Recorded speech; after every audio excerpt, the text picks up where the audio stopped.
Union address. The political dust is still settling on Capitol Hill. We're joined now from Washington, D.C. by 3rd District Congressman Mike Kelly.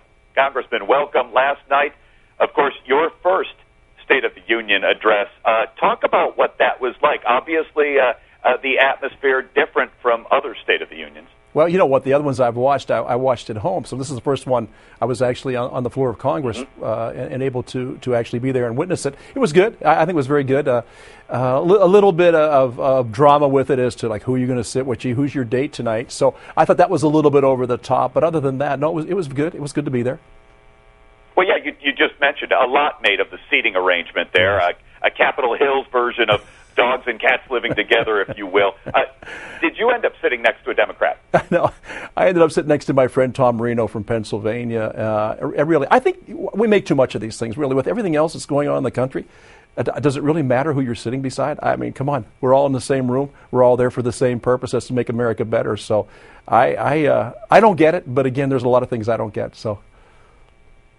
Well, at this point, a lot of people were saying that at least the observers from the floor said it felt awkward for a lot of the congressmen. Is that the feeling you got? Is that what you're hearing in the halls today? Hey, you know what, Sean? My first time there, so nothing's awkward for me. It's all new. It's a great experience. So, no, I didn't feel awkward. I've been in the room with all those folks before. It's just that Tom and I are pretty friendly, and Lou Barletta, well, Pennsylvania guys, all freshmen. We hang out together. So it was just comfortable for me to sit with them, and I'm fine with it all. I really am. I think we make too much of those things and not enough about why we were there. Not so much who you're sitting with.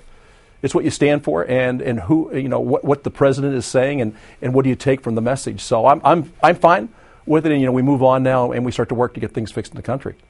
All right, let's move on to that then, Congressman. What part of the president's speech worked for you and what part did not work for you? Well, as far as what works for me, and the president really looked to me at times. He talked a lot about Republican values and saying, "Hey, listen, you know what? Look, we've got a government that's overregulating. We got to take a look at that. We got a government that's overtaxing. We've got to take a look at that. We've got to look at what's it going to take to make us more strong at home. What's it going to take to make our businesses be able to retain our jobs and get people back to work." So from that standpoint, I'm saying, hey, I'm with you. And, I'm all for working with the president to do those type of things. Lower corporate taxes. Why not? We've got the highest corporate tax of any industrialized country in the world right now. So we start to talk about people moving offshore. Listen, they're not moving offshore because they want to leave. They're moving offshore because we forced them to move offshore. We made it too difficult to do business at home. And, when those corporations leave, what leaves with them? All those American jobs. So I'm about jobs. I'm about getting people back to work. And if I can work with the president and the administration to get people back to work, that's what I went for. Now, what didn't I like about it? I think that the American people are really looking for strong leadership right now. They're looking for a stronger path and more certainty as to what we're doing. So it was nice. The president, usually gives a pretty good speech, but I'm looking more to get away from the rhetoric and get more to let's get it fixed. Let's find out what's going to work. Let's get results. Rhetoric, fine. Let's get results. So I think that the message could have been a little bit stronger. We started talking a little bit about Sputnik. We talked about taking engines off airplanes and a few things there that made sense. I was glad that he talked about our men and women serving in Afghanistan because they're doing everything they can and they put their life on their line every day for us. So I'm glad he recognized them.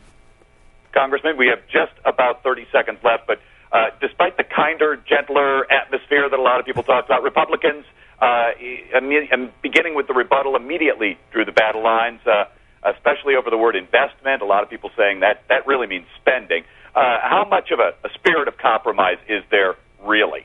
Well, you know what? We're going to find out real quick because from our point of view, things have got to take place quickly and they've got to take place with some significance. So we've got to attack spending. We've got to do it in a big way. We've got to go after those things that we can eliminate right now and start putting us on the track to prosperity again. We just need to start creating those pathways to prosperity. Take all those roadblocks out of the way. Let's get back on track. Let's get things done. We can only do it by cutting spending. And we can't keep increasing our deficit and thinking we're getting healthier. That doesn't make sense. Doesn't make sense at home. Doesn't make sense in your business. It sure as heck doesn't make sense in your government. All right. Thank you very much, Congressman Mike Kelly. And we'll be right back.